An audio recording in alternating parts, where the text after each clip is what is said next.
இந்த காற்றோட்டம் பற்றி பேசும்போது நம் கேரளாவின் ஒரு சிறப்பம்சம் என்னவென்றால், நமக்கு தென்மேற்கு பருவமழை மற்றும் வடகிழக்கு பருவமழை என 2 பருவங்கள் உள்ளன. தென்மேற்கு பருவமழையின் போது பெய்யும் மழையின் திசையிலேயே வடகிழக்கு பருவமழையும் பெய்யாது.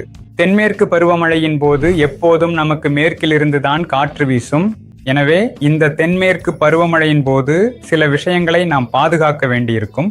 அதேபோல் காற்றோட்டமும் மேற்கிலிருந்து தான் வரும். மேற்கிலிருந்து மழையும் வரும், காற்றும் மேற்கிலிருந்து தான் வரும். வடகிழக்கு பருவமழை வரும்போது அது அப்படியே தலைகீழாக மாறும். அதாவது கிழக்கிலிருந்து காற்று வீசும். அப்பொழுது கிழக்கிலிருந்து வரும் காற்றும் மழையும் அந்த பக்கத்திலிருந்தே வரும், கிழக்கிலிருந்து வரும்.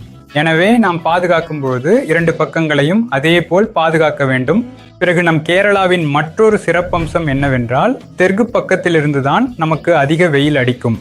நாம் கிழக்கு மற்றும் மேற்கு என்று நினைப்போம், ஆனால் கேரளாவில் தெற்கு மற்றும் தெற்கு பக்கத்திலிருந்து தான் அதிக வெயில் அடிக்கும்.